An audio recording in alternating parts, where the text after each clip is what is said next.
اللہ کے نبی واپسی پر ایک وادی میں آ کر آپ نے پڑاؤ کیا، 2 آدمیوں کی ڈیوٹی لگائی،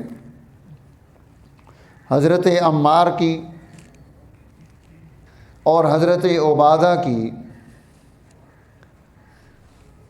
کہ آپ دونوں نے رات کو پہرہ داری کرنی ہے، حفاظت کرنی ہے۔ یہ 2 آدمی تھے۔ حضرت عبادہ عمار سے کہنے لگے کہ آدھی رات میں ڈیوٹی کرتا ہوں، آپ سو جائیں، بقیہ آدھی رات کو آپ ڈیوٹی کر لینا، میں سو جاؤں گا، اگر کوئی ضرورت پیش آ گئی تو ہم ایک دوسرے کو جگا لیں گے۔ یہ طے کر کے حضرت عمار لیٹ گئے اور عبادہ نے نماز شروع کر دی۔ اب نماز شروع کی، نفل پڑھنے شروع کیے اور سورۃ الکہف کی تلاوت شروع کر دی۔ اس میں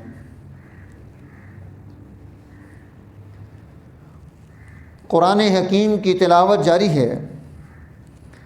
دشمن نے دور سے دیکھا، اسے ایک ہیولہ نظر آیا،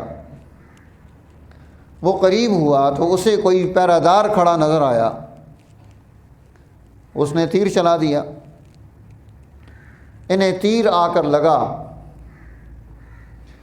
انہوں نے اس تیر کو توڑ دیا، نماز جاری ہے۔ دوسرا تیر آ کر لگا، تیسرا تیر لگا،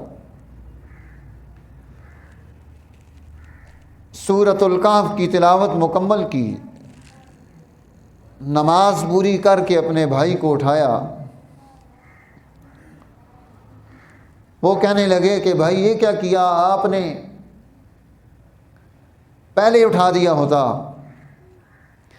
کا سورۃ الکہف کی تلاوت شروع کی ہوئی تھی، بڑا لطف آ رہا تھا، اگر مجھے یہ خطرہ نہ ہوتا کہ جس مقصد کے لیے حضور نبی کریم صلی اللہ علیہ وسلم نے ہمیں یہاں کھڑا کیا ہے، تو میں قرآن کی تلاوت کرتا رہتا اور یہ تیر مارتے رہتے، یہاں تک کہ قرآن کی تلاوت کرتے کرتے میری جان چلی جاتی۔ لیکن سامنے وہ مقصد تھا کہ اللہ کے نبی کی جماعت کی حفاظت کی ذمہ داری ہے، اس لیے مجبوراً نماز مختصر کر دی۔ اب آپ دیکھیے کہ ان کا شوق کیسا ہے، محبت کیسی ہے، اور اہتمام کتنا ہے نماز کا، اور جب وہ اس میں کھڑے ہوتے ہیں تو اس میں ان کی لذت کتنی ہے، جان کی پرواہ نہیں، لیکن نماز میں مصروف عمل ہے۔